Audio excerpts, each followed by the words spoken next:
26절 한 절 합독하시겠습니다. 셋도 아들을 낳고 그의 이름을 에노스라 하였으며 그때 사람들이 비로소 여호와의 이름을 불렀더라. 예, 제19강 가인, 아벨 그리고 셋 일곱 번째 마지막 시간입니다. 아벨이 죽고 그 대신에 이제 셋이 태어나고 그리고 이제 셋이 또 아들을 낳고 그 아들의 이름을 에노스라고 부릅니다. 에노스는 사람, 인간 이런 뜻이에요. 아담과 같은 의미죠. 사람, 인간. 에노스라고 이제 이름을 지었는데 그때 사람들이 이제 비로소 여호와의 이름을 불렀더라라고 해요. 사람들이 여호와의 이름을 부른 이유가 이야기의 전부는 한 절밖에 없는데 이 여호와의 이름을 부른 이유가 딱히 이제 드러나는 건 없어요. 에노스라는 이름은 이제 사람, 인간이라고 했죠. 근데 이 에노스라는 이름은 아나시라는 말에서 나왔어요. 이 아나시라는 말의 가장 기본적인 뜻은 이제 병들다라는 뜻이에요. 그리고 또 고칠 수 없는, 지독하게 악한, 슬픈, 비참한, 아주 병든 이런 의미가 있습니다. 셋은 에노스라는 이름에 아노시의 그 의미를 넣어서 지은 거죠. 그 이름은 전부 그런 의미들이 있잖아요. 그 셋도 그 쉬트, 세우다라는 그 의미를 담아서 셋이라고 했고, 그러니까 에노스는 아나시의 의미를 담아서 이제 에노스라고 지은 거죠. 그러니까 인간인데, 에노스는 인간인데, 인간이라는 존재의 내용은 병들고 고칠 수 없고 악하고 슬프고 비참한 존재라는 의미가 되는 거죠. 인간이 자기가 강하고 능력 있고 즐겁고 잘 나가고 있다면은 하나님 찾을까요? 안 찾죠. 찾지 않겠죠. 그러니까 지금 여호와의 이름을 불렀더라에는 이런 의미가 있는 거예요. 자기의 존재가 어떠한지를 바르게 이제 인식을 하고, 나는 대단한 존재인 줄 알았는데 알고 보니까 약한 존재, 병들어서 죽을 수밖에 없는 존재, 그리고 슬프고 비참한 존재, 그리고 악한 존재구나.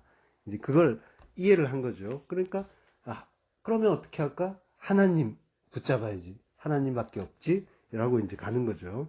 물론 이제 그거 없이도 뭐 하나님이 사실은 우리에게 이제 능력을 주시면은 모든 걸 할 수 있다고 하면서 세상에 이제 그런 것들을 많이 이제 붙잡으려고 하고, 그러니까 병들면은 고쳐주시는 하나님. 그래서 그런 하나님을 이제 오해하고 찾고 가르치기도 이제 하죠. 그렇지만 그런 거는 성경 전체 맥락에서 이제 벗어난 가르침인 거고, 오해된 하나님인 거죠. 금송아지 하나님. 시편 73편 2절. 나는 거의 실족할 뻔하였고 내 걸음이 미끄러질 뻔하였으니 이는 내가 악인의 형통함을 보고 오만한 자를 질투하였음이로다. 저희는 죽는 때에도 고통이 없고 그 힘이 건강하며 타인과 같은 고난이 없고 타인과 같은 재앙도 없나니 라고 합니다.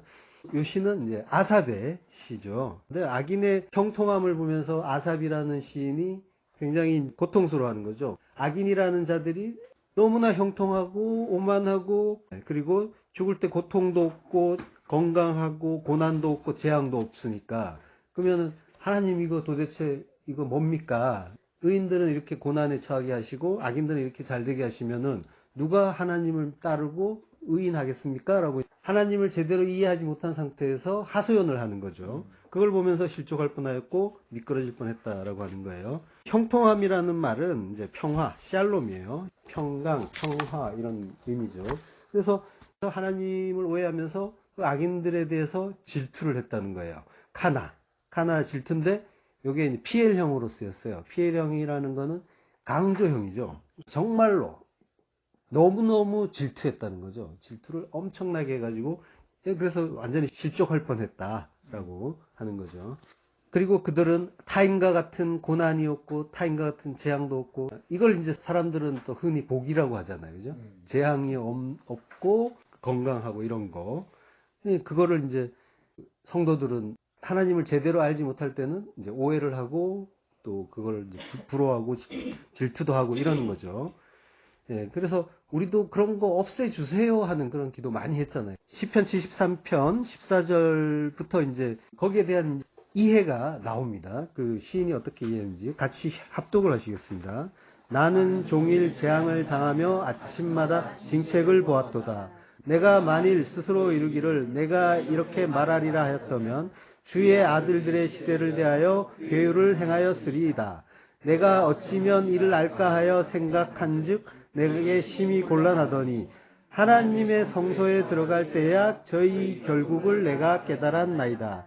주께서 참으로 저희를 미끄러운 곳에 두시며 파멸에 던지시니 저희가 어찌 이리 졸지에 황폐되었는가 놀람으로 전멸하였나이다. 예. 성소에 이제 들어갈 때 알았다고 하는 거죠. 그전에는 몰라서 그렇게 부러워하고 질투하고 했던 거죠. 성소에 들어가기 전까지 구절이 몇 구절 더 있는데요. 나는 종일 재앙을 당하며 아침마다 징책을 보았도다. 악인들은 고난도 없고 재앙도 없는데 나는 의인이라고 하는 나는 종일 재앙을 당하며 아침마다 징책을 보았다라고 하는 거죠. 종일이라는 말은 콜하욤이라고 합니다. 종일. 콜이란 말은 이제 올이잖아요. 모두, 전부, 전체. 그리고 욤은 날, 낮 이런 말이죠. 그리고 본문에는 이제 하라는 그 관사가 붙어 있어요. 하라는. 그래서 하욤입니다. 그러니까 그 날이 되겠죠. 그러면은 콜과 합치면은 그 모든 날 이렇게 되겠죠. 예. 우리가 이제 성경에서 그 날 하면은 이제 뭔지 알잖아요. 그 날, 여호와의 날, 그 날의 성령, 하나님의 날 이런 말들이 나와요. 성경에. 그런 날들은 항상 심판의 날을 이야기합니다. 그 날. 여기도 역시 종일이라는 말 속에 심판이라는 의미가 들어있는 거예요. 그 날이. 근데 이제 콜하욤이니까 그 모든 날이잖아요. 그러면 뭐예요? 하루 종일이 아니라 모든 날, 인생 내내를 얘기하는 거죠. 그 날, 인생 내내. 성도에게는 그러니까 모든 날이 재앙을 당하고 징책을 당한다라고 하는 거죠. 그러면 욤이라는 의미는 요걸 파자를 해보면요. 요드와 맴이에요. 요드는 이제 이렇게 순표처럼 생긴 거 보이시죠? 의미는 이제 팔을 모양으로 형상화한 거예요. 그러니까 팔을 뻗어서 맴은 말씀 진리라고 했잖아요. 그죠? 팔을 뻗어서 진리를 주는 그때가 낮인 거죠. 욤. 낮이고 날이라고도 하고. 그러니까 낮이라는 거는 빛이 있는 시간을 얘기하는 거죠. 그러니까 빛이라는 거는 하나님이 빛이시고 우리에게 그 진리를 아는 그 빛을 주실 때 그때가 낮이 되는 거죠. 그 때가 욤인 거죠. 바로 그때, 그 하나님이 빛을 주시는 그때, 하욤. 그때가 심판의 날이라고 하는 거는 진리를 주시면은 아들이 되는 자는 어떻게 됩니까? 자기가 삭제가 되겠죠. 진리의 빛을 받으면은 진리를 알게 되면 하나님의 말씀을 알게 되면 그 뜻이 그런 거군요. 하나님이 전부 맞군요. 이걸 알게 되는 거죠. 그러면 자기는 자기 부인의 죽음, 무트타무트의 죽음, 다나토스의 죽음을 죽게 되잖아요. 그래서 심판의 날인 거예요. 그 심판은 뭐 어느 날에 큰 난리가 나서 일어나는 그 종말의 그 심판이 아니라 심판은 성도 각자에게 하나님의 말씀이 지금 나에게 오셔서 나를 죽여주는 그게 바로 이제 심판이 되는 거예요. 그 모든 날에 재앙을 당한다고 해요. 나가라는 말인데 나가의 분사형으로 쓰였어요. 치는 것을 당한다라는 거죠. 치는 것이 재앙이다라고 이제 해석을 해놓은 거예요. 그래서 모든 날에 재앙을 당하고 근데 그 날이라는 거의 용도는 아까 빛이 있는 때라고 했잖아요. 그 빛이 있는 때가 낮인데 성도는 그 낮에 그러면은 아까 죽는다고 했는데 이때 구체적으로 뭘 하는 거죠? 성경에 나와 있는 말씀 한번 볼게요. 요한복음 11장 9절을 볼게요. 예수께서 대답하시되 낮이 12시가 아니냐 사람이 낮에 다니면 이 세상의 빛을 보므로 실족하지 아니하고 라고 하죠. 그러니까 아삽이 거의 실족할 뻔했다라고 하는데 이거는 빛을 보지 못해서 그랬던 거죠. 성소에 들어가기 전이어서. 그러니까 진리를 아직 깨닫지 못할 때 실족할 뻔했는데 근데 예수님은 낮이 12시가 아니냐라고 하세요. 낮 헤메라라고 하는데 이게 욤이죠. 그 헤메라가 도데카, 열둘의 호라, 때다라고 하는 거예요. 낮이 열둘의 때가 아니냐. 열둘은 아들의 수죠. 그러니까 12시라는 말은 열둘, 아들이 되는 때라고 하는 거죠. 진리의 빛을 받아서 진리가 되는 때. 그게 아들이 되는 거죠. 그러면 그 진리를 받는 때는 특별한 때가 아니라 지금이라는 거예요. 진리는 지금 받으셔야 돼요. 12시, 낮이 12시가 아니냐. 그 낮은 12의 때는 지금 내 안에 지금 와야 되는 그런 시간인 거죠. 빛이 있는 낮에 성도는 그 빛을 받고 깨닫고 아들이 되는 거죠. 그러니까 말씀이 그리스도께서 팔을 뻗어서 나에게 전해주시면은 나는 그 말씀에 의해서 죽게 되는 거죠. 요거를 이제 하나의 그림으로 잘 보여주신 장면이 홍수예요. 저주의 물이 있고 그 오해된 하나님의 말씀이 오해된 우리 이야기하는 거예요. 거기에 하나님의 말씀이 그 하늘의 말씀이 내려왔더니 하늘의 물이 내려왔더니 그때 심판을 당하는 거죠. 죽는 거죠. 죽고 부활하고 그 엉터리 물, 섞인 물, 그 저주의 바다에 하늘의 물이 내려오고 그 진리의 말씀이 내려오면 그게 심판이다라는 걸 보여주는 거예요. 성도는 심판을 받고 죽기 위해서 종일 모든 날에 인생 내내 심판을 받는 거고요. 그리고 아침마다 징책을 당하는 거죠. 아침마다 징책을 보았다라고요. 아침은 복회래요. 징책은 토케하. 요거는 이제 징계라는 말, 징책이란 말이 있고요. 그리고 논증, 증명하는 걸 이제 논증이라고 하잖아요. 증명. 그리고 요게 이제 동사형은 약하의예요. 약하의는 판단, 심판하다, 입증하다, 증명하다는 거죠. 그리고 꾸짖고 징계하는 징책의 의미까지 있어요. 그러니까 징책의 성격이 그 심판이고 입증이라고 하는 거예요. 그럼 결국은 징책을 아침마다 징책이라고 하는데 징책은 그럼 뭐예요? 아들이라는 것을 입증하기 위해서 징책을 당한다는 거죠. 히브리서 12장 5절 또 아들들에게 권하는 것 같이 너희에게 권면하신 말씀을 잊었도다. 일러스되 내 아들아 주의 징계하심을 경히 여기지 말며 그에게 꾸지람을 받을 때에 낙심하지 말라. 여기에 징계가 파이데이아예요. 파이데이아가 징계예요. 징계인데 그게 교육, 양육의 뜻이 같이 있다고 했잖아요. 성도에게 닥치는 모든 일은 징계처럼 보이는 일이라고 해도 그거는 결국 교육, 양육을 위한 거죠. 아들로 자라나게 하기 위해서 주시는 어떤 교육의 재료인 거죠. 모든 것들이. 그걸 경히 여기지 말래요. 말라. 올리고레오는 멸시하다, 경히 여기다요. 멸시하지 말라는 거죠. 하나님 말씀을, 하나님 뜻을. 그 꾸지람을 받을 때라고 하는데요. 꾸지람을 받는다는 거는 엘렌코예요. 드러내는 거예요. 그러니까 우리가 어떤 존재인지를 하나님이 드러내는 게 꾸지람 하시는 일이라는 거예요. 정죄하고. 그러니까 우리가 어떤 존재인지 몰라서 우리는 그동안 잘난 척하고 그리고 내 뜻대로 내 마음대로 내가 하나님처럼의 삶을 살았단 말이에요. 거기에서 하나님이 말씀을 주셔야지, 진리를 주셔야지, 그게 뭔지를 알고 빛을 주셔야지 내가 어둠 속을 헤매던 내가 밝히 모든 것을 보게 되는 거죠. 드러내 주시는 거예요. 진리의 빛을 주셔야만 엘렌코가 되는 거죠. 밝히 드러나면 내가 어떤 존재인지를 알게 되고, 근데 그게 우리에게는 그 빛을 받은 성도에게는 그게 마치 시험처럼 또는 징계처럼 보인다는 거죠. 그렇지만은 그거는 하나님이 나를 드러내서 폭로시켜서 깨닫게 하는 은혜의 선물이었던 거죠. 히브리서 12장 7절 너희가 참음은 징계를 받기 위함이라. 하나님이 아들같이 너희를 대우하시나니 어찌 아비가 징계하지 않는 아들이 있으리요. 징계는 다 받는 것이거늘 너희에게 없으면 사생자여 참 아들이 아니니라. 참음이라는 말은 히포메노라는 이제 동사예요. 참다. 참다인데 어떤 의미가 또 있냐면 머물다라는 의미가 있어요.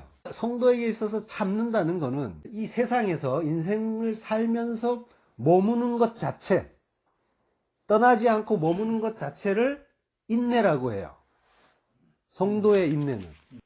끝까지 버티면은 인내한 거예요. 살아있으면은 인내하신 게 되는 거예요. 참음이 되는 거예요. 그러면 하나님이 이루어 가시는 거예요. 그걸 참음이라고 해요. 성도에게는. 그리고 명사가 히포모네예요. 그 인내를 통해서 견고히 서게 되는 거죠. 성도는. 그러니까 성도의 인내는 이 세상에서 끝까지 버티는 거.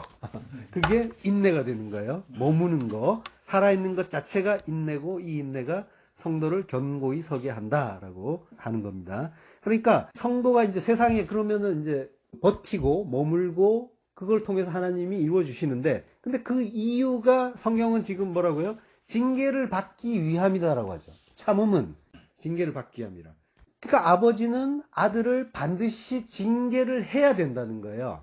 징계를 받기 위해서 우리가 참는데 버티는데 아버지는 그 아들에게 징계를 주셔야만 된다는 거예요. 징계 의미가 교육의 의미가 있다고 했잖아요. 교육, 양육. 가르쳐야 된다는 거예요. 그리고 그 징계 같은 그 교육, 훈련, 양육을 하지 않으면은 뭐라고요? 사생자라고요. 예, 노도스라고 하는데요. 가짜 아들이란 뜻이에요. 진짜 아들 아니다라는 거죠. 예, 진짜 아들은 그러면 징계 받는 아들인 거죠.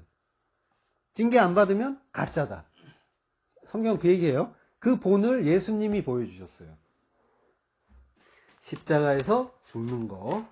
자, 로마서 2장 7절. 참고 선을 행하여 영광과 존귀와 썩지 아니함을 구하는 자에게는 영생으로 하시고 라고요. 참고, 요게 이제 휘포모네예요. 참음이에요. 그리고 선을 행하여 라고 하는데, 선은 형용사고 행하다라는 에르곤인데요. 에르곤은 명사예요. 그러면 선한 행동이에요.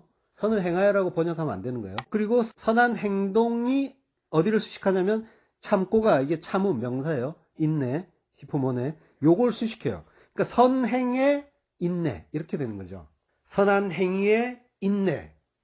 그리고 앞에 카타라는 전치사가 있어요. 그러니까 선한 행위의 인내로 이렇게 번역을 해야 되고요. 그리고 이어서 영광과 존귀와 썩지 아니함을 구하는 자. 선한 행위의 인내라는 수단으로 영광과 존귀와 썩지 아니함을 제테오, 구한다, 찾는다.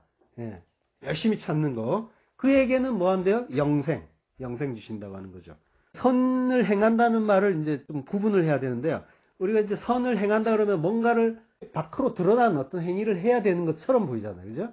근데 여기는 이 선은 아가토스라는 선이에요. 아가토스는 하나님의 어떤 속성으로서의 선. 완전한 그 진리의 근원으로서의 선이에요. 그리고 밖으로 드러나는 행위로서의 선은 칼로스라고 해요. 근데 여기에서는 아가토스가 쓰겠단 말이에요. 그러면 이거는 마치 뭘 하라고 하는 것 같은데 뭘 하라는 얘기가 아니라 우리 안에 이루라는 거예요. 그 우리 안에 이루라고 하는 그 아가토스의 선은 뭐냐면요. 하나님은 선하신 분이잖아요. 하나님의 선하심은 하나님이 속성이 선하시고 하나님이 하신 모든 일이 선하신데 그럼 하나님이 천지를 창조하시고 그리고 그 다음에 지금 뭔가를 하고 계신데 그 일은 전적으로 새 창조로 가고 있는 거예요. 다른 걸 하시는 게 아니라. 그러니까 새 창조의 행위를 하시는 그 일을 하시는 걸 거기와 관련된 걸 선이라고 하는 거예요. 그것만이 선인 거죠. 모든 거는 그걸 향해서 가고 있는 거야. 새 창조를 위해서. 그 아가토스. 그러니까 아가토스의 의미는 새 창조예요. 하나님이 선하신 그 일의 내용은 아가토스의 내용은 새 창조란 말이에요. 그러면은 성도 안에서 일어나는 새 창조는 뭐란 얘기예요? 성도 안에 천국 만들기죠. 하나님 나라 만들기. 요 착한 행위. 요걸 지금 얘기하는 거예요. 선을 행한다라는 건. 그러니까 하나님의 선을 알아서 성도 안에 그 하나님 나라를 만드는 그 선을 행하는 참음. 행함의 참음이란 말이에요. 그걸 하기 위한 그 인내.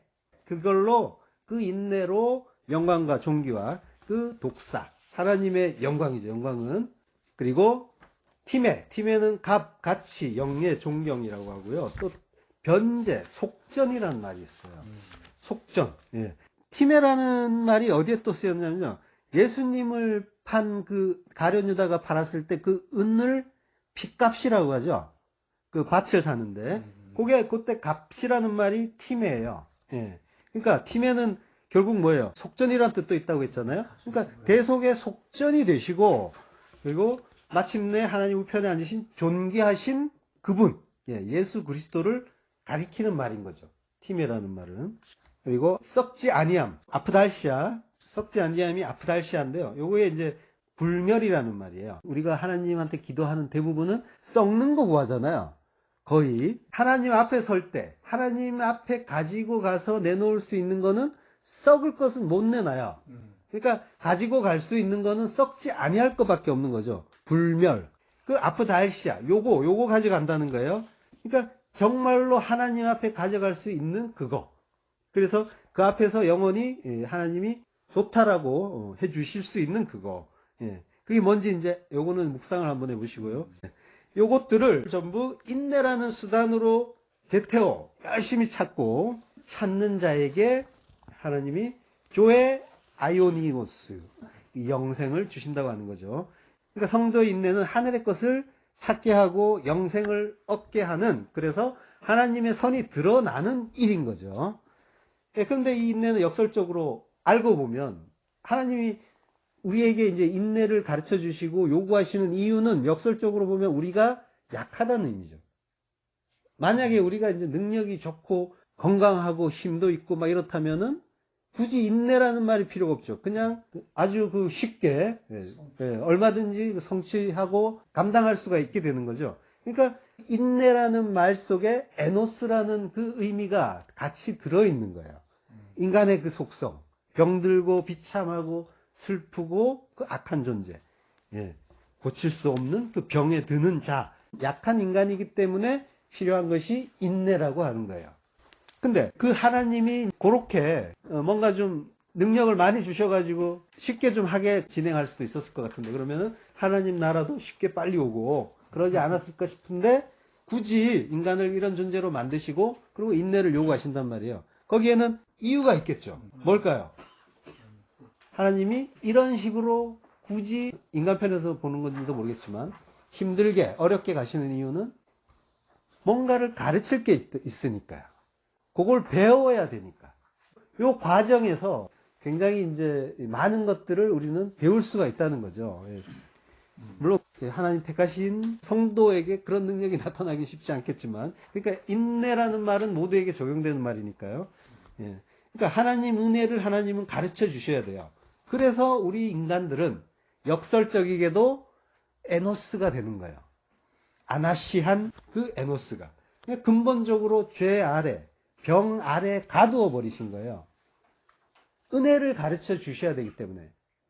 불가능을 가르쳐 주고 무능력을 가르쳐서 전능하신 하나님만 붙잡게, 그런 존재로, 하나님만 절대적으로 의존하는 그런 존재로 만들기 위한 그 의도로 이런 존재로 만드신 거라는 거죠. 그러니까 우리가 이제 병에 들고 이런 죄 아래, 병 아래 이제 가두어 놓았다고 하는데요. 그러니까 병이 알고 보면 곧 죄인 거예요. 알고 보면 같은 의미예요. 의도적인 하나님의 어떤 목적 하에서 우리는 어쩔 수 없는 죄인이 된 거고요. 그리고 인간이라는 속성 속에 병이 있단 말이에요. 모든 인간은 병이 들어있다는 거예요. 그러니까 진리를 모르는 상태 자체가 이미 병이라고 하는 거예요. 예수님이 치유사역을 하시는데 그 모든 것들이 구원에 대한 설명이란 말이에요. 그러니까 그게 병든 상태야. 병든 상태는 그거 알려주는 거야 라고 하시는 거란 말이에요. 병이 들어서 구원이 필요한, 물론 그럴 수도 있겠지만, 인간은 구원이 필요한 존재이기 때문에 원래 병든 자, 원래 죄인, 이렇게 되는 거예요. 그러니까 병의 내용이 죄를 담고 있는 거예요. 그거 가르쳐 주기 위해서 병 주신 거란 말이에요. 인간은. 그러니까 우리 에노스들은 하나님의 뜻 가운데 그 의도적인 그 뜻에 의해서 그걸 받아가지고 여기에 이 세상에 온 거예요. 우리가 건강하다고 지금 자랑할 수도 있겠지만 결국은 병 든다니까요. 거기에서 자유로울 수 있는 사람도 없잖아요. 그리고 하나님의 말씀을 온전하게 깨닫지 못하는 지금 내 상태, 요게 또 병든 상태라고 하는 거예요. 그것까지 이해하시고요. 그 자리에서 필요한 게 인내라고 하는 거예요. 그걸로 이제 하나님을 알고, 그리고 하늘의 것을 배우고, 그리고 영생으로 오라라고 하시는 게 하나님의 뜻입니다. 야고보서 1장 2절. 내 형제들아, 너희가 여러 가지 시험을 만나거든 온전히 기쁘게 여기라. 이는 너희 믿음의 시련이 인내를 만들어내는 줄 너희가 알미라.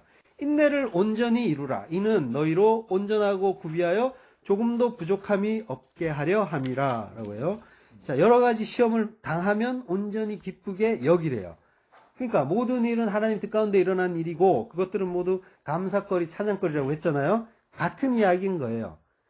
여러 가지 그 시험은 하나님이 아들 만드는 거, 그 목적으로 주는 거니까 온전히 기쁘게 여기라고 하는 거예요. 온전히 기쁘게 여기라 라고 하는 말은 파스카라 헤게오마이라고 하는데, 파스카라라는 말은 모든 기쁨으로 여기라는 말이에요. 완전 기뻐, 이제 이런 의미죠. 요즘 말로.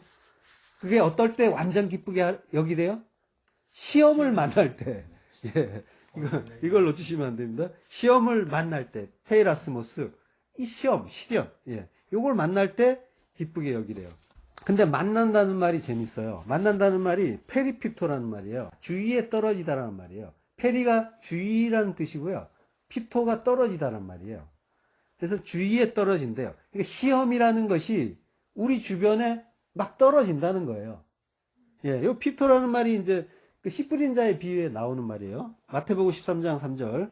예, 예수께서 비유로 여러 가지를 저희에게 말씀하여 가라사대 씨를 뿌리는 자가 뿌리러 나가서 뿌릴새 더러는 길가에 떨어짐에 새들이 와서 먹어버렸고, 예, 이 떨어짐에가 피토예요. 더러는 흙이 얇은 돌밭에 떨어짐에 흙이 깊지 아니하므로 곧 싹이 나오나라고 하죠.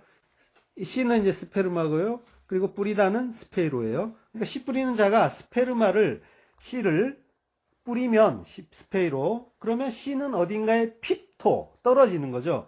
씨는 이제 그리스도라고 했잖아요. 그죠? 씨는 그리스도다라고 우리가 지난 시간에 확인했어요.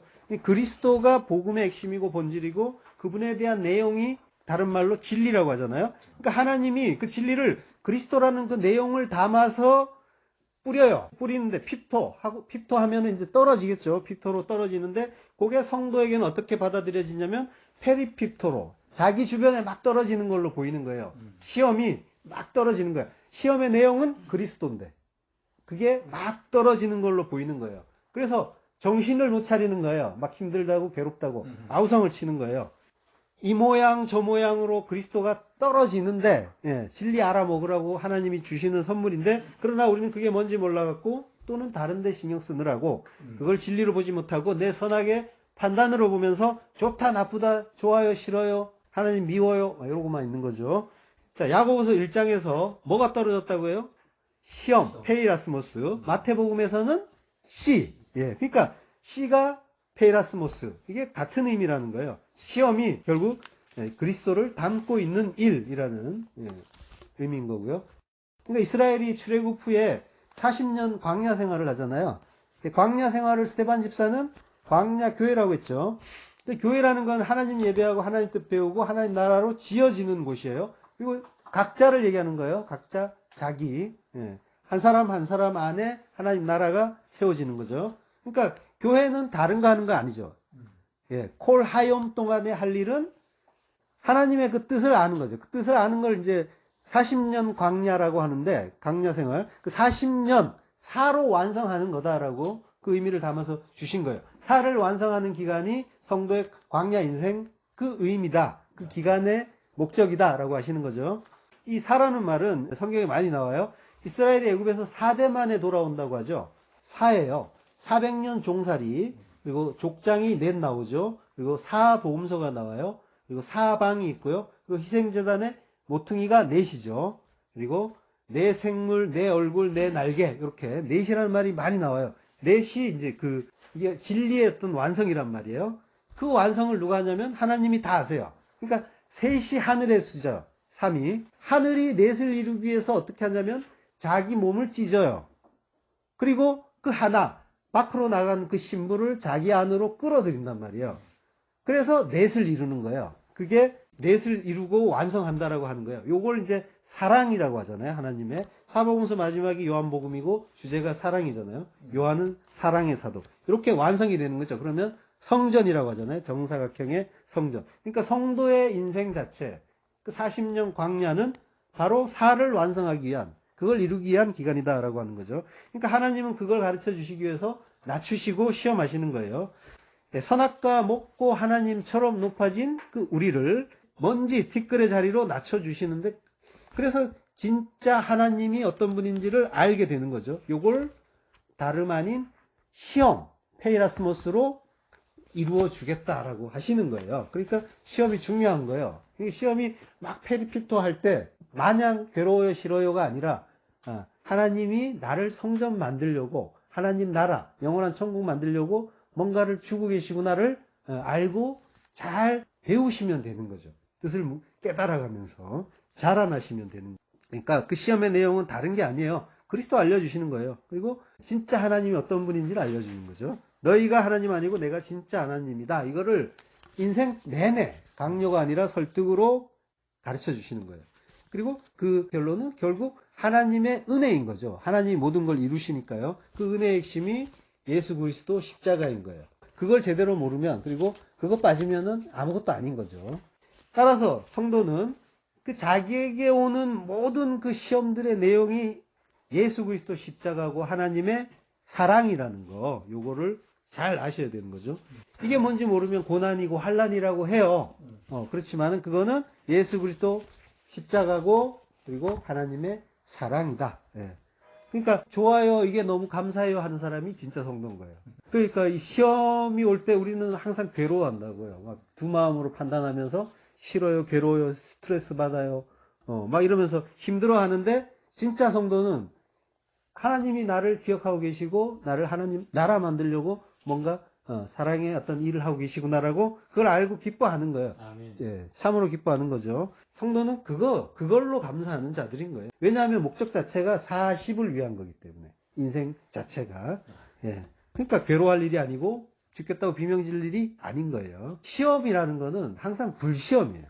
예. 미지근하지가 않고 화끈해요. 예. 그래서 불순물을 다 태워버려야 된다고요. 그리고 정금을 만든다고 하죠. 재련이란 말이에요. 정금 만들 때 어떻게 해요? 불에다가 막 뜨겁게 달궜다가 그 다음에 해머로 치고요. 또 집어. 예. 그러니까 이게 얼마나 시험이라는 거의 내용이 어떠해야 되냔 말이에요. 제대로 된 정금 만드는 일이.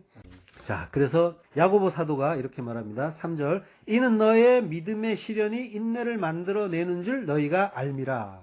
예, 안 돼요. 너희가 안 돼. 기노스코. 이게 히브리어 야다잖아요. 사도가 우리한테 너희가 안다. 그러니까 여러분도 다 아시는 거죠. 예. 사도가 그 2절에서 시험이라고 하고 3절에서 믿음의 시련이라고 해요. 그러니까 시험은 믿음을 위한 시련이라는 거죠. 그게 인내를 만들어낸다. 만들어낸다는 말은 성취한단 말이에요.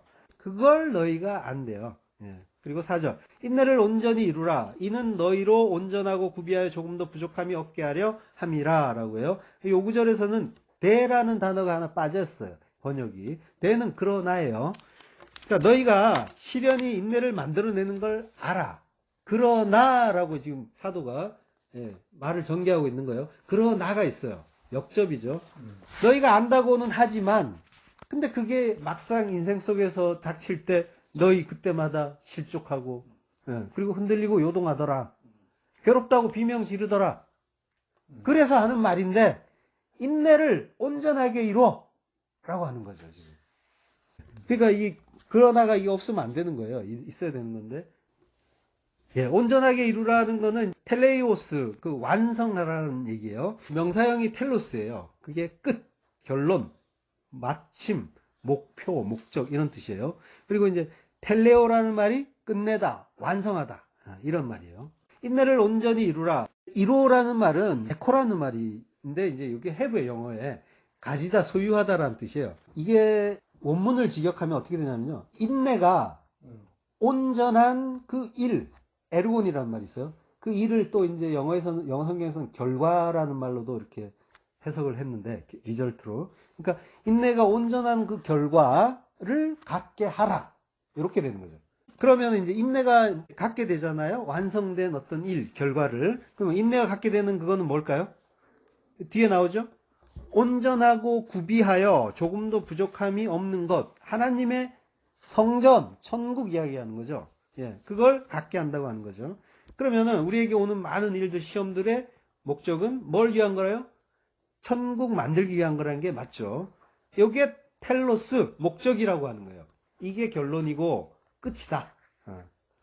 근데 이제 곰곰이 생각해 보면 나를 보니까 아무리 봐도 이거는 완전도 온전도 아니고 구비하지도 못하고 부족함이 없지 않아 있죠.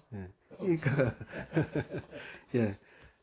그러니까 이게 아까 앞에서 사실 그 인내라는 거는 성도가 머무는 것 자체를 인내라고 했잖아요. 그러니까 이 세상에 머물고 살아있는 것 자체가 있는데 지금 인내 이야기하면서 뭔가를 자꾸 이루라고 하면은 성경의 앞뒤가 안 맞는 것 같잖아요. 그죠? 예.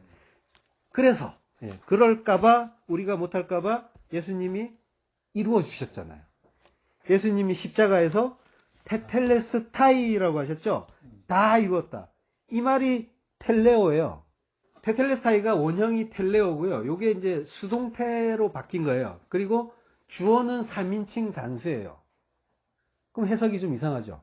다 이루었다 지금 1인칭이잖아요. 지금 원문은 분명히 3인칭이라고 되어 있는데 지금 해석은 다 이루었다 했으니까 여기서 다 이룬 건 분명히 예수님이 이뤘다는 뜻이니까. 그죠?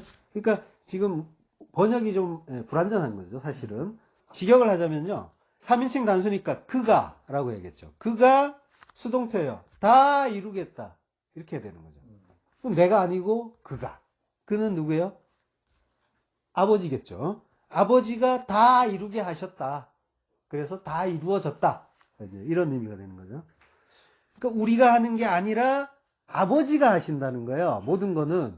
예수님이 그 본을 보여주신 거예요. 십자가에서 십자가의 본으로 아들들에게, 형제들에게 보여주신 거예요. 너희도 이렇게 나를 따라와야 된다. 그래서 자기를 부인하고 자기 십자가 들고 따라오라고 하는 거죠. 그리고 십자가로 들어오라고 하는 거죠. 요게 예수님이 보여주신 본이에요. 그러면 하나님이 다 이루어지신다는 거예요. 물론 이제 우리는 싫어요. 가기가 싫어요. 그렇지만은 지난 시간에 했잖아요. 띠띠우고 끌고 가겠다고 하시는 거죠. 예, 원치 않지만 띠띠우고 끌고 가서 십자가에 달아 죽인다는 거죠. 그러니까 성경은 내내 이걸 이야기하고 있는 거예요. 그래서 성경을 바르게 알게 되면 하나님 은혜만 나타난단 말이에요. 그래서 우리는 아무 말도 할 수가 없게 되는 거죠. 면목 없이 감사만 하게 되는 거예요. 그러니까 하나님이 전부고 나는 아무것도 아니고 하나님이 다 하시고 우리는 거저 얻는다는 거 알고 인정하는 것뿐이죠. 인정하는 걸 자기 부인의 죽음이라고 했잖아요. 자기 인정. 그러니까 나라는 존재에 대한 올바른 인식, 하나님이 어떤 분이라는 거에 대한 올바른 자각, 요게 이제 필요한 거죠. 그러니까 아직도 이제 나를 주장하고 나의 오름, 나의 높음 이런 걸 우리는 사실 많이 자랑해요. 그리고 내 문제가 사실 다른 사람의, 내 감기가 다른 사람의 어떤 큰 중병보다 더 힘들잖아요. 나에게는. 그걸 이제 우리는 자꾸 이제 외치고 싶어 하고, 그걸 더 부각시키고 싶어 한단 말이에요. 그렇지만은 조금 더 이제 인내를 하게 되면은 더 이상 이제 그런 것들이 점점점, 없어지고 낮아지는 거죠. 그러니까 아삽이 하나님의 참 뜻, 그 진리를 몰라서 이제 그렇게 환탄을 했어요. 악인들은 저렇게 잘들 사는데 왜 나는 종일 재난과 재앙에 시달리고 아침마다 징책이고 징벌을 보냐라고. 예. 자, 그 종일 재앙이 있고 아침에 징책이 있다고 하는데요. 아침은 뭐 하는 때예요? 아침은 어둠이 물러가고 빛이 오는 때죠. 창세기 1장 13절에 보면요. 저녁이 되고 아침이 되니 이는 셋째 날이다 라고 해요. 저녁, 에레브예요. 저녁은 아라브라는 말에서 왔어요. 그 아라브라는 말은 섞다, 혼합하다라는 뜻이에요. 그러니까 빛과 어둠이 섞이는 시간이 저녁이죠. 예. 그러니까 섞였다는 거예요. 진리와 비진리가 섞였다. 예. 그러면 거기에서, 우린 다 그 상태잖아요. 거기에서 시작을 하잖아요. 노을 보면서 아름답다, 이제 감탄을 했지만, 그게 알고 보면은 빛과 어둠이 섞인 상태. 예. 자, 그 율법과 그 진리가 마구 섞인 상태가 나의 상태고 저녁인 상태인데요. 그 저녁에서 아침으로 가는 거죠. 그 아침이 보케르라고요. 빛이 나타나면 진리의 빛이 내 안에 오시면은 나라는 그 에녹 성전을 쌓은 나의 성은 무너지겠죠. 그러니까 성전을 무너뜨리고 다시 시작한다라는 그런 의미가 파자하면 나오고요. 예, 근데 아삽은 아침마다 징책이다라고 하죠. 그러니까 성경의 그 진리를 알게 되면은 내가 믿음 좋아서 주시는 게 아니라 구원해 주시는 게 아니라 하나님이 다 해주시는구나를 알게 되겠죠. 그걸 깨닫는 자리가 어디라는 거예요? 징책의 자리인 거죠. 징책의 자리는 십자가가 되는 거죠. 그 토케아라는 말, 그 징책, 징계가 그 의미가 이제 들어있는 거예요. 그러니까 성도는 빛의 아침에 그 징계의 자리, 십자가의 자리로 빛이 오시면 자기가 무너지는 자리, 자기라는 성전이 무너지는 자리, 그 자리가 자기가 죽는 자리잖아요. 그러니까 징책의 자리, 징계의 자리가 되는 거죠. 예수님이 본을 보여주신 그 징책, 징계의 본. 그래서 십자가로 죽는다는, 이게 이제 아침이라는 의미 속에 이제 담긴 의미인 거죠. 거기에 우리가 죽어야 되는구나. 내가 죽어야 되는구나. 자, 아삽이 그걸 언제 알게 된대요? 성소에 들어갈 때 알았다라고 하잖아요. 성소에 들어갈 때라는 건 하나님 만날 때, 하나님 만나기 전에는 그게 뭐가 뭔지 몰라서 우리는 항상 두 마음으로 판단하면서 하나님 원망까지 했단 말이에요. 그 성령, 그리스도의 영이 내 안에 오실 때 그때 우리가 하나님의 뜻을 깨닫게 되는 거고, 그리고 우리가 경험하는 그 일들의 의미를 알게 되는 거죠. 그걸 아는 게 은혜인 거고요. 자, 성령이 내 안에 오셨고, 그리고 그걸 깨닫게 해 주셨고요. 그 이전에는 알 수가 없는 거고요. 그러니까 전부 하나님의 은혜인 거죠. 여기에서 이제 시편 5절을 조금 더 살펴볼 텐데요. 타인과 같은 고난이 없고 타인과 같은 재앙도 없나니라고 해요. 여기에서 5절이에요. 시편 13편 5절.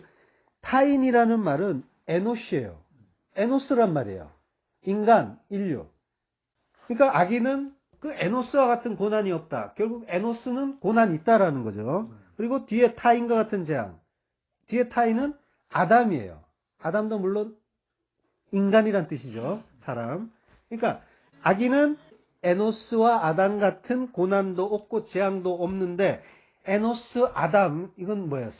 인간, 사람이란 뜻이지만 의인의 계보 있는 사람들이잖아요. 이름이잖아요. 결국 성도를 말하는 거예요. 악인에게는 없지만 악인에게는 없는 건데 타인에게는 있다고 이제 했잖아요. 그 타인들이 에노스, 아담이란 말이에요. 그러니까 이 타인이라는 거는 악인이 아닌 타인, 성도를 얘기하는 거죠. 예. 그 성도에게는 뭐가 있다는 거예요? 고난이 있고 재앙이 있더라. 그거 많더라라고 하는 거죠. 에노스가 아나시에서 파생됐다고 했잖아요. 거기에 주된 뜻이 병들다라는 뜻이라고 했잖아요. 그러니까 그 하나님이 몸을 입고 오신 하나님, 성육신 하나님이 공생애 때 병자들을 병을 고쳐줘요. 병을 고쳐주는데 그건 모두 구원을 설명하는 거라고 했잖아요. 이 안진뱅이를 고치는 건 땅을 끌어안고 사는 우리, 세상을 끌어안고 사는 우리, 그거 끌어안으면 안 된다고 위로 우뚝 세워주시는 거죠. 그리고 혈루병 고치는 거는 피는 생명인데 그 구별된 말씀을 흘리면 안 되고 잘 간직해야 된다라는 의미로 고쳐주시는 거고요.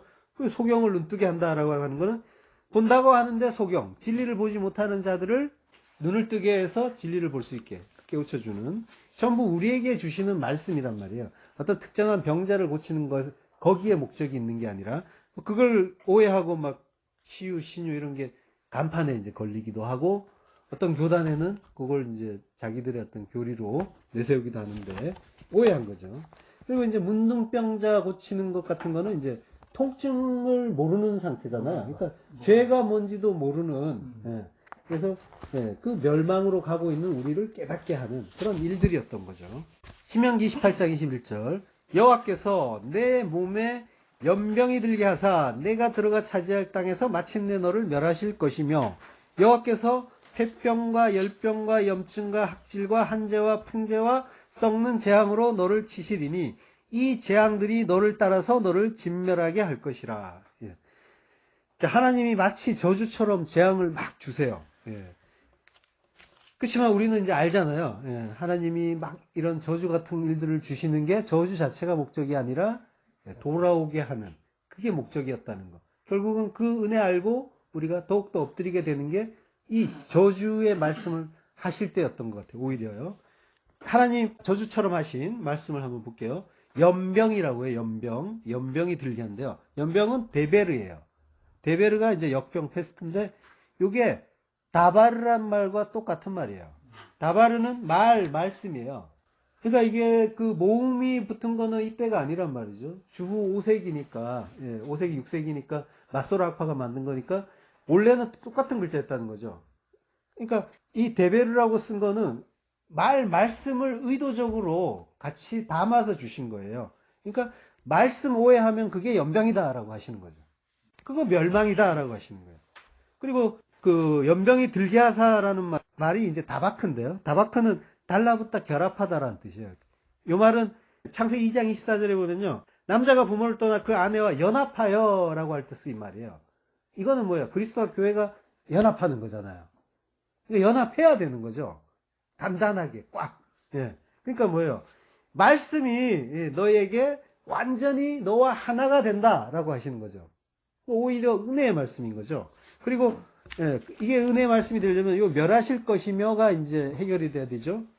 내가 들어가 차지할 땅에서 마침내 너를 멸하실 것이며라고 하는데 멸하실 것이며가 칼라예요. 이게 완성하다, 성취하다는 뜻이에요. 테텔레스타이예요. 이게. 내가 완성할 거야, 완성시킬 거야 라고 하시는 거죠. 말씀과 완전히 하나가 되어서 너를 또 완전히 이제 완성할 거야. 칼라라는 말이 창세기 2장 1절에 쓰였어요. 천지와 만물이 다 이루니라. 십자가에서 다 이루었다 같은 의미란 말이에요. 예. 그러니까 표면적 의미는 저주지만 알고 보면은 이면적 의미는 구원의 복음이라는 거예요. 항상 성경은.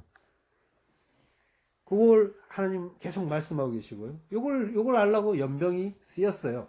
병이 쓰였는데 병이 우리에게 주어졌는데 그거 알고 봤더니 그게 축복의 말씀이다라는 거예요. 계속 이런 식인 거예요. 하나님이 병을 주신 게 그 의미를 다 담고 있는 거라는 거예요. 22절에는 폐병이란 말이 있어요. 요거는 이제 샤이페트라는 말인데요. 초체라는 의미예요. 그러니까 생기없고 어떤 마른 모습인 거예요. 그러니까 물기가 없다는 거죠. 예. 그리고 열병, 카타하트. 요거는 카다흐란 말에서 왔는데 태우다, 타오르다, 불태우다. 예, 불에 막 타니까 뭐예요? 뜨거운 거죠. 물이 없는 뜨거움. 그죠? 물이 완전히 없는. 광야와 똑같은 거죠. 40년 광야와 똑같은 거. 물이 없는 그 광야. 그러니까 물이 없다는 거, 물은 말씀 진리라고 했잖아요. 그러니까 말씀이 없는 그거 자체가 병이다라고 하는 거예요. 병의 의미는 그러면 뭐예요? 말씀 없는 거, 말씀 왜곡된 거, 그게 전부 병인 거죠. 병의 의미가 그런 거예요. 그러면은 우리에게 주어지는 우리가 이렇게 겪는 그런 병들도 역시 그 의미라는 거예요. 다른 거 아니라는 거예요. 그걸 통해서 네가 말씀이 없어서 그런 병 들었고 또 그거 통해서 네가 말씀 없다는 거 알고 더욱더 나에게 그리고 말씀에 돌아오라고 하시는 거죠. 그러면은 병이 나쁜 게 아니죠. 예, 그 구원의 말씀. 인생 자체가 광야란 말이에요. 물이 없는 곳이란 말이에요. 인생 자체가 말씀이 없는 곳을 살게 하시고 그 과정에서 조금 더 물 없는 상태 만드신 거예요. 상관없단 말이에요. 어차피 물 없어요. 그러니까 하나님의 그 말씀으로 사는 거죠. 그 생수, 그 생명의 양식으로 사는 거죠를 알고 하나님의 그 말씀에 그걸 간절히 그 갈급할 때 이때 이걸 위해서 병을 주셔서 더욱더 그 목마름을 느끼게 한다면 그게 나쁘냐고요. 결국은 다 목마름인데 더욱더 목마르게. 그러면 그건 더 큰 은혜인 거죠. 그게 목마른지도 모르고 살아가는 게 그게 저주인 거죠. 예. 자, 염증이라는 말도요. 달레케트, 타오르는 열기예요. 염증, 불타다, 달라크, 불타다, 불타다. 전부 이런 식이죠. 학질은 하루후루, 열병이에요. 불타다, 예, 타다. 그 하라르에서 온 말이잖아요. 전부 이런 거예요. 결국 하나님은 그 말씀을 하고 싶은 거예요. 그 말씀, 그 물, 생명의 물 없는, 진리의 말씀 없는 그 상태가 병에 걸린 거다라고 하는 거죠. 그래서 성도는 그 말씀이 없는 기갈에 시달리면서 말씀에 갈급한 자가 되는 거예요. 그래서 말씀을 막 찾고 구하고 하는 거예요. 그러니까 물이 없고 양식이 없는 기근이 아니라 그 말씀이 없는 기근에 시달리면서 하나님이 그걸 또 시달리게 하시고, 그리고 그 덕분에 성도는 오직 하나님의 말씀으로 산다라는 걸 분명하게 확실하게 깨닫고 그래서 하나님만으로 기뻐하는 자로 지어져 돌아오라라고 하는 게 하나님 뜻이란 말이에요. 그러니까 우리 인생이 광야고 또 질병도 역시 같은 의미고, 그러니까 오히려 그걸 통해서 하나님 더 붙잡게 되는 것, 그게 은혜인 거죠. 예. 인생 자체가 알고 보면 병에 걸린 것 자체예요. 에노스라니까요, 우리가. 에노스라의 의미 자체가 병든 거예요. 인간 자체가 병든, 하나님 말씀이 왜곡된 상태, 그 상태란 말이에요. 그거 알라고, 우리에게. 그리고 더욱더 분명하게 하려고 더욱 큰 은혜를 주시는 게 병이란 말이에요. 오직 말씀이 있어야 산다는 거 분명하게 깨닫게 하는 그 선물인 거죠, 병은. 모르면 저주 같지만 우리는 항상 하나님의 말씀을 알고 봤더니 다 축복의 말씀이더라라는 걸 또 확인하는 거죠. 그러니까 병이랑은 결국 말씀 없으면 멸망이다. 이 뜻을 몸에 새기고 사는 자인 거예요. 스티그마타, 예수의 흔적. 자, 또 다른 재앙들이 있죠. 한재는 헤레브예요. 칼, 검이라고 하는데요. 요거는 어떻게 보면은 호레브라는 말을 잘못 갖다 쓴 거 아닌가 싶어요. 자음은 똑같으니까 이걸로 이제 쓸 수도 있잖아요. 호레브는 마름, 가뭄, 열기. 지금까지 흐름과 맞죠? 이걸로 봐도 될 거예요. 물론 이제 헤레브로 보고 더 큰 의미를 찾을 수도 있겠지만, 지금까지 어떤 그런 흐름으로 봐서는 호레브라고 봐도 무관할 것 같고요. 풍제, 셰데파, 이거면 곡식이 마르는 거. 곡식이 마르니까 생명의 양식, 그거 없어지는 거. 또 썩는 재앙, 역시 곡식이 썩는 거. 곡식, 양식, 생명의 말씀. 계속 그 얘기하는 거죠. 생명의 양식 못 먹는 거, 이게 재앙이다 라고 하는 거예요. 성도만 알아먹는 질병들인 거고 재앙들이에요. 그러니까 말씀 못 먹으면 그게 멸망이다라는 걸 성도만 이 성경을 보면서 알아내는 거죠. 이것들로 우리를 치신다고 하세요. 낙하, 치다, 때려 죽이다. 출애굽기 17장 6절. 내가 거기서 호렙산 반석 위에 너를 대하여 서리니 너는 반석을 치라. 그것에서 물이 나리니 백성이 마시리라. 모세가 이스라엘 장로들의 목전에서 그대로 행하니라. 모세가 지팡이로 반석을 칠 때 낙하라는 표현을 써요. 반석을 쳐서 죽이라. 무생물인데 마치 생물을 죽이듯이. 그러니까 반석은 맞아서 죽고 생수를 내죠. 그러니까 반석은 뭐라는 거예요?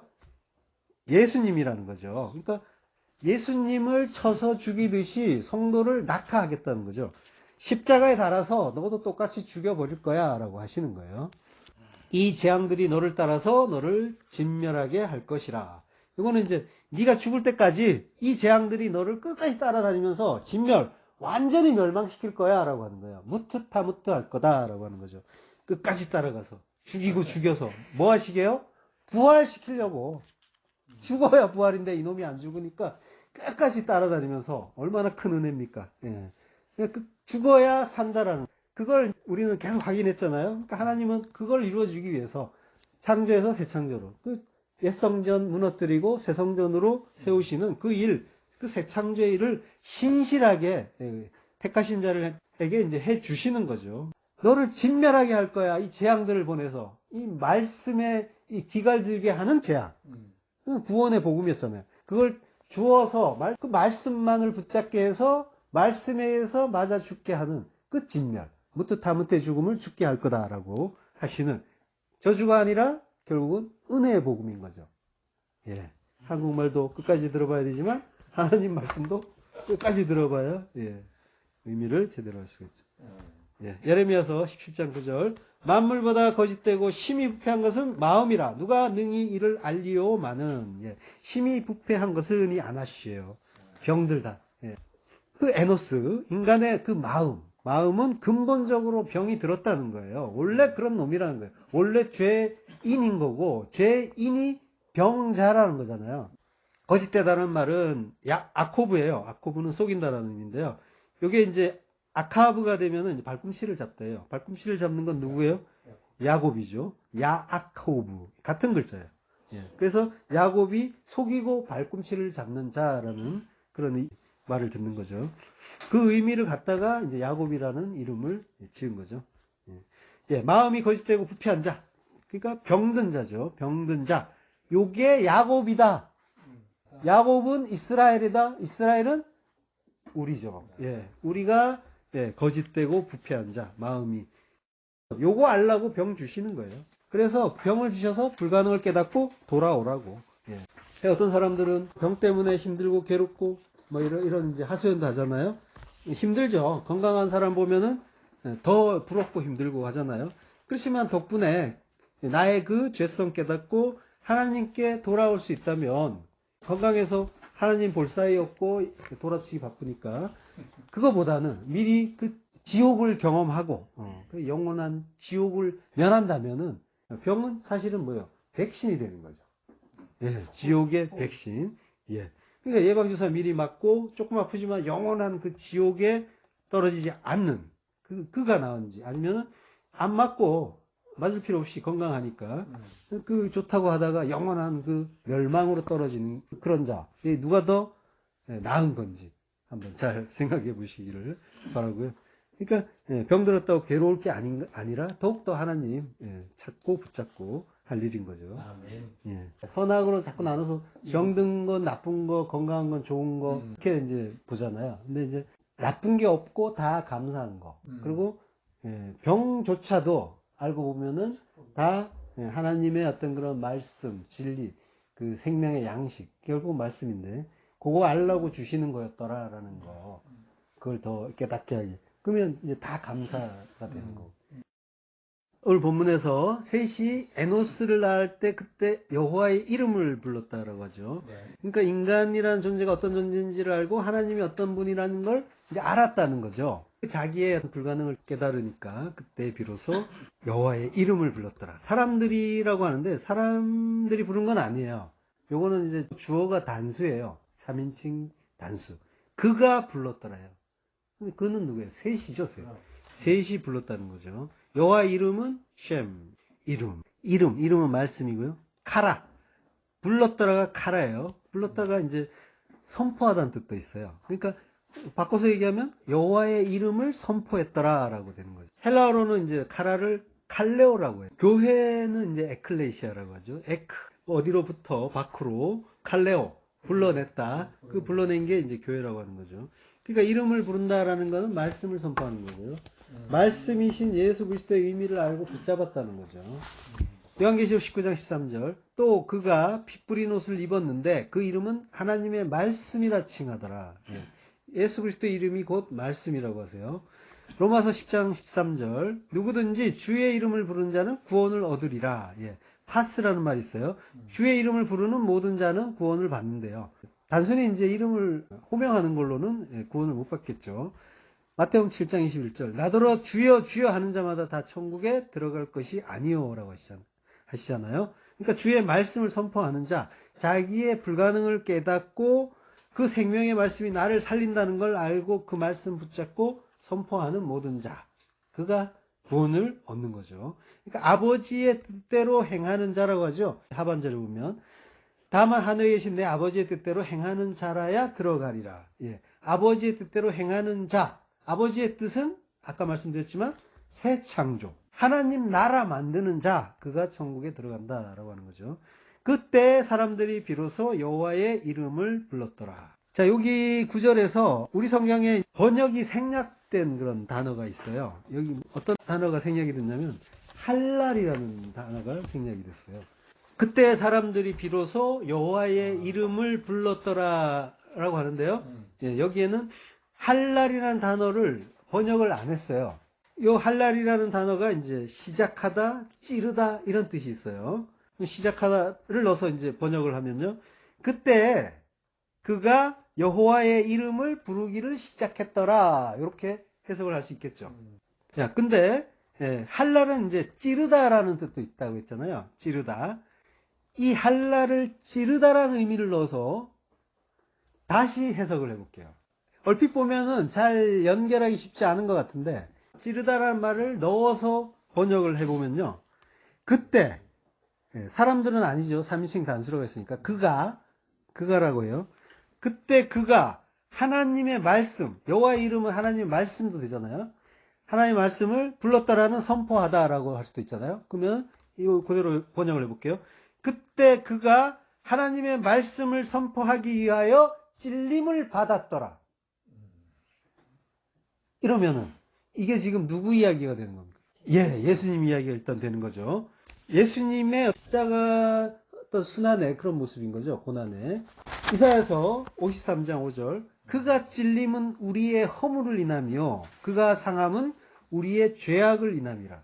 그가 징계를 받음으로 우리가 평화를 누리고 그가 채찍에 맞음으로 우리가 나음을 입었도다.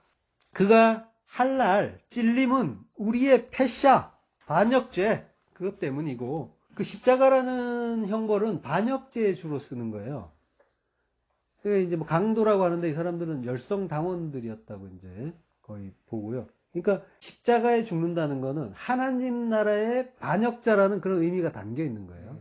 우리가 이제 반역자로서 일단 죽어야 되는 거죠. 그러니까 그런 의미가 담겨 있는 거예요. 그러니까 이 패샤 그 반역죄 때문에 예수님이 찔리고 할랄 그가 징계를 받음으로 십자가에서 화목제물로 죽어주신 덕분에 하나님과 화평을 이루는 거죠.